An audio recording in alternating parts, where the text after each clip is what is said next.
What's up, Internet? Welcome to the Super Smash Bros. Ultimate Character Spotlight. That's right, you guys are currently watching the very first episode of a new series that I'm working here on YouTube, and it's one that I've wanted to do for quite some time. So before I begin and get into the action, I kind of want to state my intentions here with this new series that I'm working on, and I'll probably go a little bit more in-depth at the end of the video as well, but just long story short, what I want to do with this one is to make something that is equally familiar and unfamiliar for people that have been here on the channel for quite some time when we started back in 2017. Now, people that have been around like at late 2017 might remember the Xenoblade Chronicles 2 Blade Showcase where I did, and this will be very similar to that in the sense that we're going to be going through all the various characters of the roster and then having my commentary about whatever their weaknesses or strengths are and how I personally would use them in any given scenario.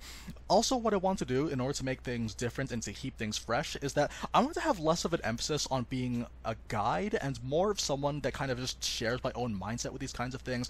I wanted to make a video series that is very accessible to newer players. Now, new in this context could mean someone that is either new to competitive Smash. Maybe you guys have played Smash Bros all your lives, but then you want to try going into the competitive scene with legal movesets, or new in the sense that maybe you've never used this character before, but now you want to know what strengths and weaknesses they have, or the ability to counter them if you find yourself struggling with this particular character online. And finally, I did want to consider new in the most strict sense of the word, in that I want to also gear this towards players that aren't just new to Smash Bros competitive, but just the fighting games in general. Honestly, I love fighting games. I've always wanted to play them in some capacity here on the YouTube channel, and I think this would be my chance to share with you guys all the many lessons I've learned in the last, I believe it was like a decade and a half I've been playing fighting games on consoles, and I want to share all the various lessons that I've learned with you guys here in video form. So that pretty much is what I want to do with this particular series. I hope you guys enjoy what we do here on out, and I'm looking forward to finally getting into the very first one, a character very dear to my heart, and it's Zordo, the Legend of Zordo, ladies and gentlemen. Now, in my opinion, this Zelda in Ultimate is probably the quintessential Smash Zelda. The reason why I say that she's the quintessential Smash Zelda is because she embodies just the best characteristics of being a powerful spellcaster that while she may be slow moving, if you're always in a good position to use her spells and you use them effectively at the proper range and positioning, you're going to do very, very well with this character. She's actually one of the most infuriating characters to fight against in the roster so far, because even though they took out taunting in online, just her idle animations by themselves are quite taunt looking, as you can see on the screen right now. She's such an adorable character, but I think that's part of what makes fighting her so infuriating. So like I said, I want to de-emphasize being a guide where I go over all the nitty-gritty of the movesets, but I do want to point out a couple of her abilities and why they're so important. The first thing I want to point out is her jab. Her jab has received remarkable improvements this time around. It combos just like with Palutena's jabs, but one thing I want to point out too is that it is quite weak, especially after it goes stale.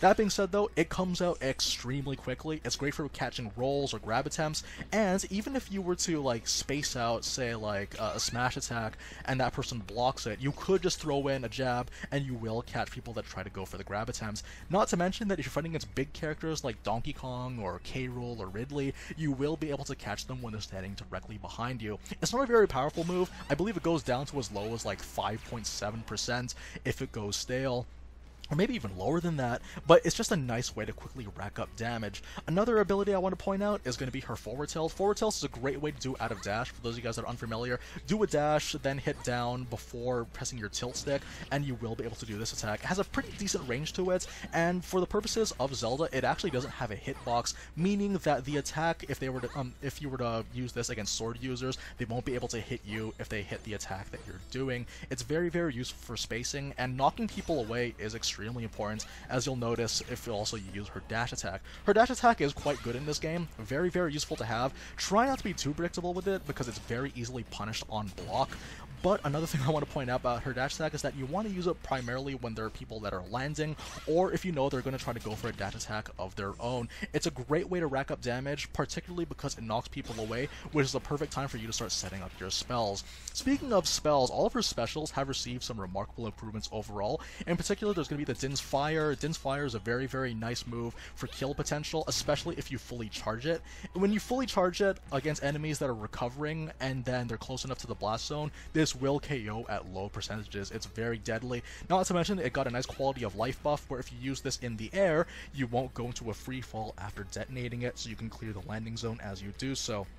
Up B for Roar's Winds is a very reliable teleport move, quite quick. The first hit will send people directly upwards, and then you can follow it up by just going after them. At high percents, this is a very, very flashy KO move, and something you don't want to use too predictably, because a lot of people are going to see that coming.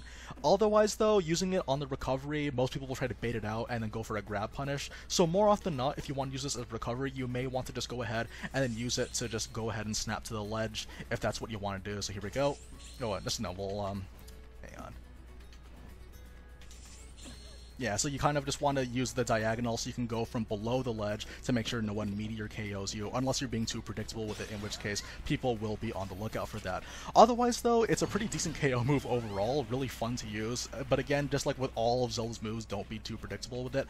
Another good move is also her Nehru's Love. Nehru's Love comes out very, very quickly. It's a high commitment reflex, so if you're fighting against enemies like Lucario, Samus, or Mewtwo, you want to make sure that you know they're going to fire the attack at you. If you do it right, it will end up usually in a KO for most scenarios.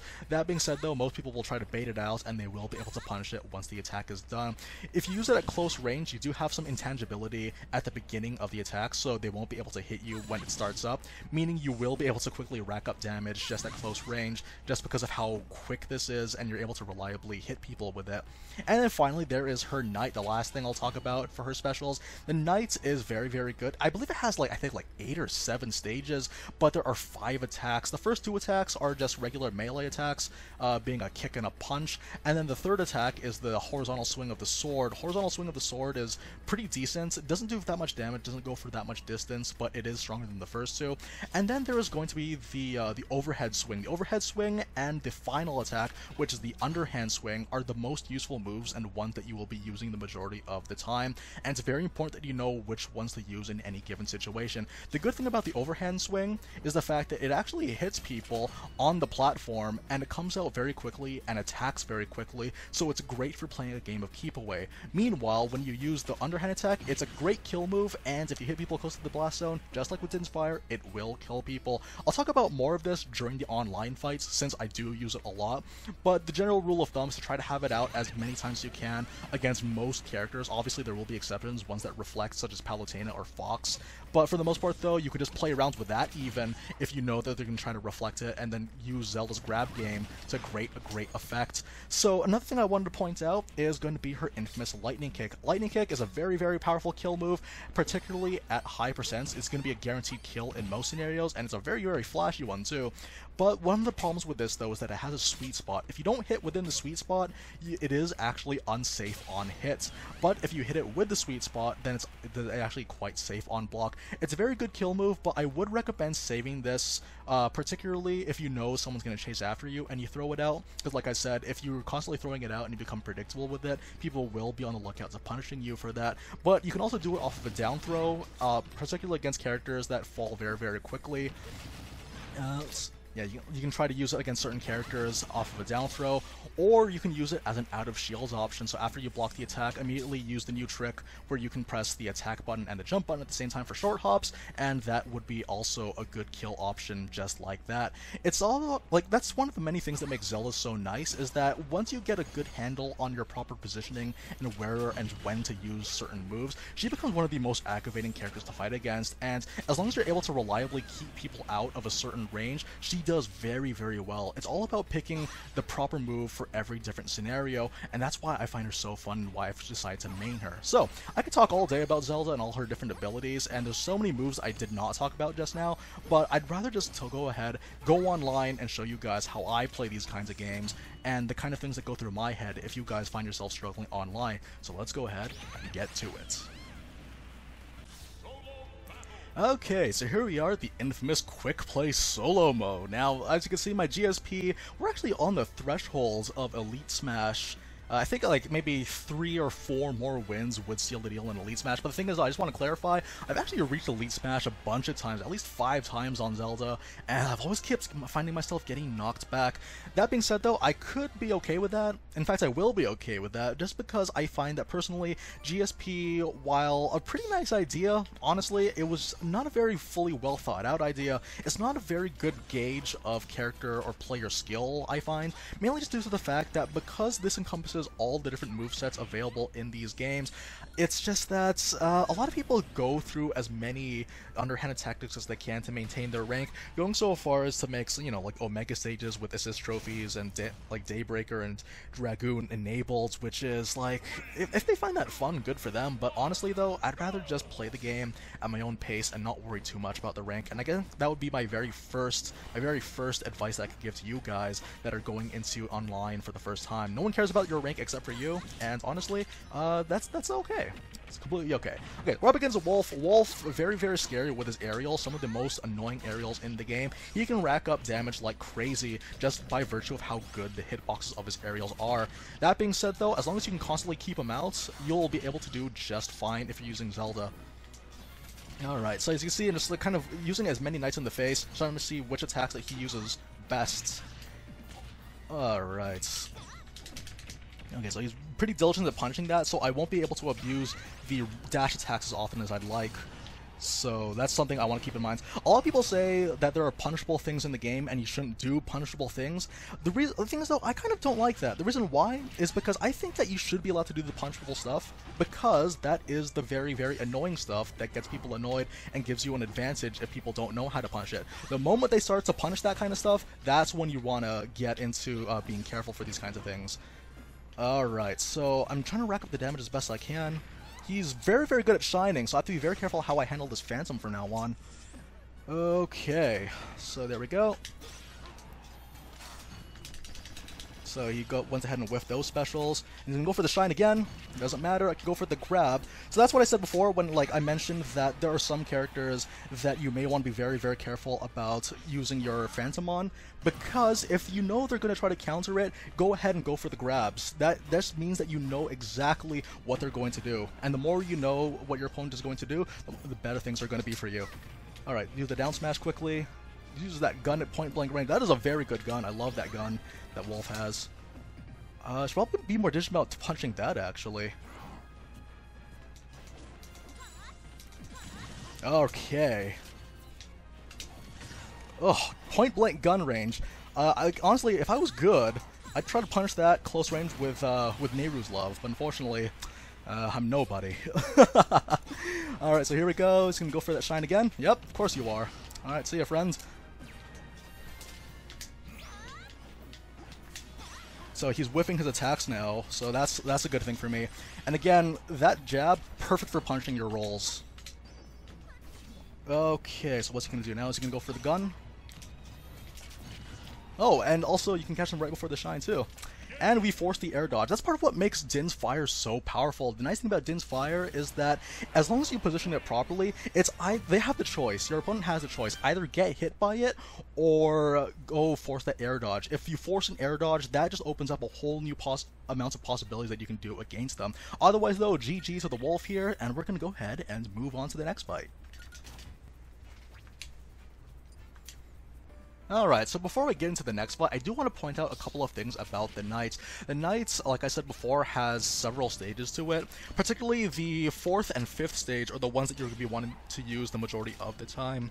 And the thing I want to point out, though, about the final stage is that if a character waits too long on the ledge, you will be able to hit them with the low slash, which is very, very good for doing your edge guarding. Honestly, like, the more practice you have with positioning yourself, and honestly, your positioning on the stage as you do these attacks will be paramount to making sure that you do this properly. There's a lot I could really say about the Knights, and some stuff that I really hope to do. More often than not, though, I would recommend just doing it while you're in the air, since it gives you plenty of opportunities to move and reposition yourself as you're doing so. And we find ourselves on a flat stage. My goodness. Okay, flat stage with the King K rule, will wonders never cease. This is one of the most unprecedented fights that we've ever had. Thankfully, the thing about King K rule is that he's actually very easy to land the lightning kick on, so we're going to see if we can go ahead and fish for that. King King K. Rool is a character that has annoyed a lot of people, and I can see why. He does have that sort of moveset that makes him a very, very annoying person to fight against overall. But that being said, I really enjoy fighting against them, just because I find that a lot of K. Rools tend to fight very similar anyway. Just due to the fact that he is just like, you know, we live in the age of the internet, and all people have the exact same tactics over and over again. We're going to try and use that against them, this K. Rool. So here we go. Okay, we got ourselves that first KO. That's okay. I don't mind that at all. Gonna quickly just gather our thoughts here and see what he's after. He's actually not going for reflex like most K. Rools I know would, so we could actually use that to our advantage. Like I said, the unsafe stuff, feel free to use the unsafe stuff if your opponent does not try to punish it whatsoever. Okay, so he's using the crown. Now, the nice thing about K. Rool is that, like, if he tries going for the blunderbuss, and this guy hasn't really been going for the blunderbuss that much, has he? Try to go ahead and then try to get a lightning kick out of that, because that is one way to do it. There we go. See, once he goes for the blunderbuss, free lightning kick for me. And we are a little bit in high damage right now, but I do not mind that. See if we can punish something here. You do something punishable. Do it. Do it. Do the blunderbuss. Come on, do it. All right. Oh, okay. So blocking smash attacks and following it up with a jab is not going to be the answer here. Ooh, that is a very, very good down smash. It's a very nice one. I have to be much more diligent about guarding against that. Okay, so again, just go for the edge guarding. We're still in this. We just have to be very, very careful how we do it.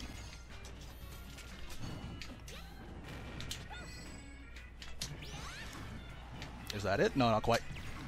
Oh, I should have charged a little bit longer. There we go. Right before he hits the edge. No, he's gonna still recover. Will wonders never cease with K. Rool. Goodness. Oh no, he's too tanky. Oh boy. There we go. Got that air dodge, and now just like that, we're suddenly even. Strangely. Now I just gotta be very careful. So if you don't mind me, I'm just gonna be a little bit quiet here.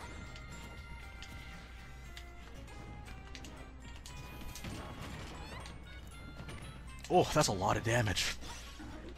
Okay, so again, going for that edge guard.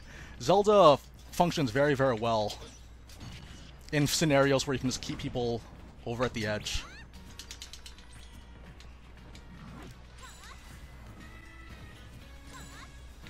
Okay, be very careful about this. He's going for a lot of he's going for a lot of back dodges, so that's something I want to try to look after as well.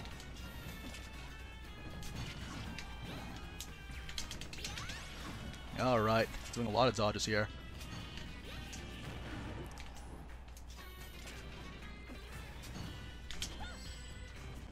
Okay, what are you gonna go for?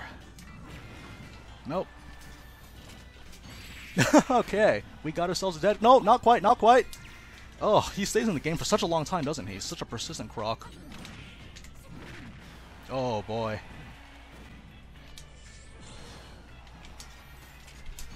Oh, he was just out of range for that one. Gotta be very careful here.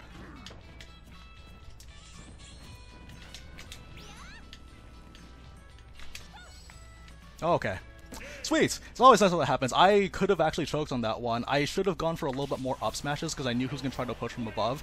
Most of the time, up smashes in this game tend to beat out the people that attack from above. So we got a little bit lucky for that one. Usually I fare a little bit better against K. Rools. That being said though, I'm also used to fighting against K. Rools on battlefields, but that's just one of the many weaknesses that I have to patch up. K. Rool's the kind of character where he does have a gimmicky moveset. He is meant to counter people that go ahead and go for a sort of a rush-in. It's very important to not be too aggressive, as infuriating and as difficult as it is to do. That being said though, GG to the K. Rool, and we're going to go ahead and head into the next match. So Zelda, like I said, is a character that I hold really, really close to my heart. I love the games that she's been in. I love the character overall as a concept, and she got such a huge update in the aesthetic department, which I'm very, very pleased with. She looks so cute. But one of the things that I like about Zelda the most, though, is that I kind of get to feel firsthand what it means to grow as a player while using this character.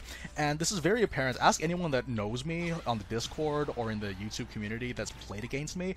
A lot of people tell me, and this is like a compliment more than anything else, that my Zelda is one of the most annoying things to fight against, primarily just because people have trouble getting in, and that's something that I really enjoy, like to kind of see myself grow as a player as I play these games and then get better in a way that kind of feels good. I've played some first to fives with some people, and a lot of people share that same sentiment that the Zelda that I use is so difficult to fight against just due to the fact that they can't get in. So that's what I'm trying to do with this Ike here. Ike has not very many tools, especially on the ground. His ground game is fairly weak, but his aerial game is very scary, and I want to try to not challenge him in the air as best as I can.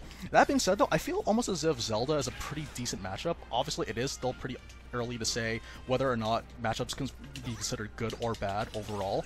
That being said, though, like, I find that Zelda has a bit of an edge just due to the fact that she can pretty much cover all the recovery options at her disposal, while also containing maintaining a very good edge guarding tactic with all of her specials.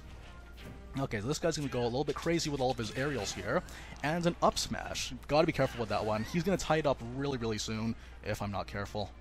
Here we go. Snap to that ledge. Okay, so what I want to do is try to maintain a good space as best as I can, because remember, even though Ike is a lot slower than I am on the ground, I want to be very careful. See, just like that, he outranges me very easily. Okay, so here we go.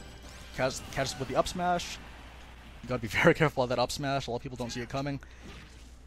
And now this is just his town. Once you get onto a platform, Ike will just combo you to death, and that's one of Zelda's innate weaknesses, that she is very easy to combo. There it is. Okay, so again, he's gonna go for some smash attacks. Don't mind that. Oh, I should have been closer to the edge. Usually you can catch an ether, and it's one of the most infuriating things for some people. Especially a good friend of mine is a very good Ike main. And yeah, he also takes issue with my Zelda most of the time. Okay, punish that as best you can. Nope, not quite. Okay. Oof. The aerials of Ike are too good. Nope, alright, well. Not sure what he tried to do there. He should have just gone for more smashes, because I'm too scared of the smashes right now. Oh.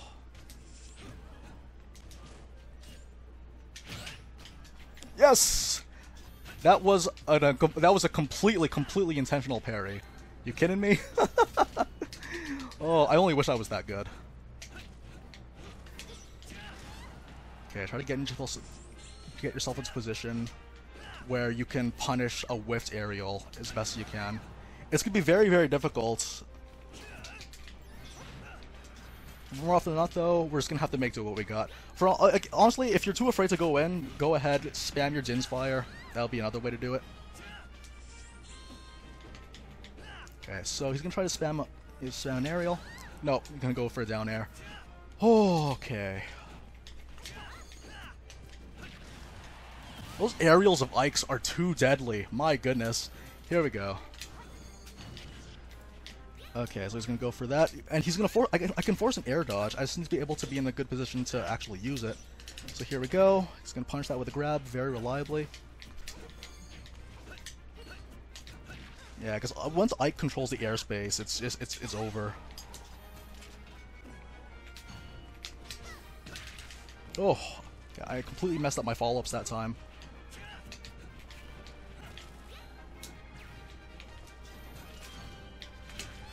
Oh my goodness, good air. He's catching me every single time. Can't even go for a dash attempt, so I should probably stop using those ones too much. There we go.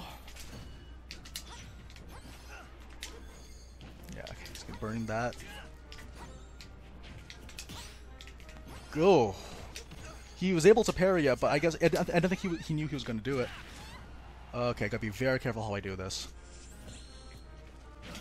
Oh, whiffed smash. Oh boy. Okay, gotta be careful with this now. Okay, so now this is gonna get really close. Okay, I see. Okay, so I have an idea. I see he's whiffing his aerials so much. I can see if I can sneak a knight in there. Oh. Oh, okay. Getting a little bit nervous here. Oh, I messed it up. No, not quite. We're still in the game. Oh, don't waste this moment, Zelda.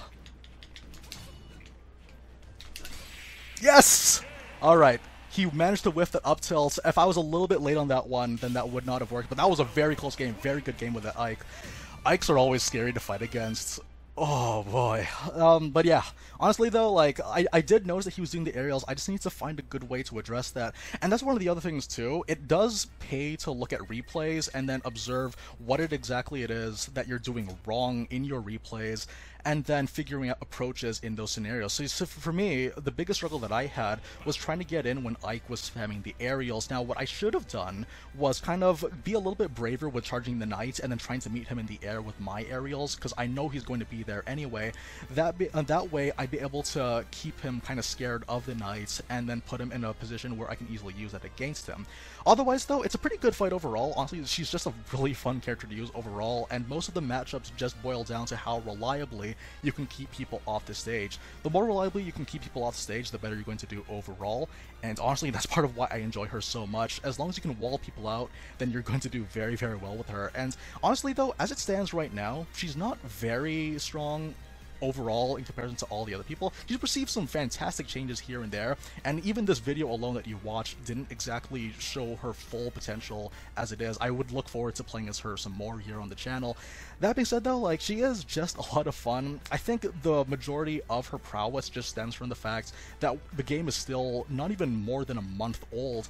And honestly, the thing about this is that, like, as soon as people learn how to address the knights and how to deal with her zoning and projectiles, then she is going to sort of fall off. That being said though, I really like her. I think she's in a very comfortable place right now. I wouldn't mind if they nerfed her, I wouldn't mind if they buffed her. I just really enjoy her for being who she is, and honestly, I think that's my favorite advice that I can give for anyone, is that if you want to pick a main, pick someone that just appeals to you in whatever way necessary. Hey guys, so I hope you guys enjoyed the very first episode to the Super Smash Bros. Ultimate Character Spotlight that I'm working here on the channel. Again, like I said, I've always wanted to do videos like this. I wasn't entirely sure how to, and this is just the sort of a transition phase here on the channel where I want to kind of get into playing a new game, but I'm not entirely sure, or at least I wasn't entirely sure how to do this. I know I said I wanted to make this new video series to show up at the beginning of January, but stuff kept popping up, and honestly though, I'd be lying if I said that one of the reasons why I delayed so long is because I wasn't entirely sure how I wanted to make new content, even though I had an idea in mind. That being said though, I'm pretty confident in this one. Honestly, whether or not people watch this at the same frequency as they did for Xenoblade Chronicles 2 or Octopath Traveler doesn't really concern me that much anymore like it might have used to in the past. That being said though, I hope you guys enjoyed this one. I look forward to playing some more and looking over it. As you can see, like, I didn't even really use Zelda to their fullest potential. I'm still growing as a player, as I'm sure many of us are, and that's kind of the thing that I think I'm looking forward to the most with this game, is that I think this is the first time I played a Smash Brothers game and went into it with such high expectations of, like, just learning to get better and better, and I hope to do so, and I hope that my time making videos for you guys will sort of help incentivize that. So part of the reason why I also wanted to make this video series is just because it was just going back to the whole, like, I wanted to throw in my lots with a lot of other content creators for Smash Bros, and I'm not trying to depreciate from a lot of the many other guides that are out there, and that's actually part of the reason why I didn't want to make this into a guide series, so to speak. I wanted to make this more of, like, my own commentary that you guys are more and more familiar with after watching Xenoblade. And honestly though, like, it's this kind of commentary that I enjoy making. I enjoy being able to do a live commentary, and honestly, especially for the pro players that commentate live while playing, it's so hard. I'm actually having trouble commentating while doing my online matches, which is really, really funny. But that being said though, like, I hope you guys enjoy, I hope you guys look forward to it. Also, like, like I said, I don't want to depreciate from what the pros have made, because they've made incredible stuff, and I would recommend, after you guys are finished watching this video, that you guys watch those too, if you haven't already. I want to make a video series that's meant to appeal more towards people that like, they're just very new, and they're very intimidated by a lot of the pro stuff. I'm hoping to sort of streamline things so that by the time you guys have gotten your hands dirty, you guys would know what to do in this situation as well. Anyways guys, thank you very, very much for joining. This was a lot of fun, and I look forward to seeing you guys in the next video, whenever that may be. So guys, thank you very, very much for watching the very first episode of the Ultimate Character Spotlight, and I will see you guys at the next one. I know who it's going to be, so hope to see you guys there. Take care now.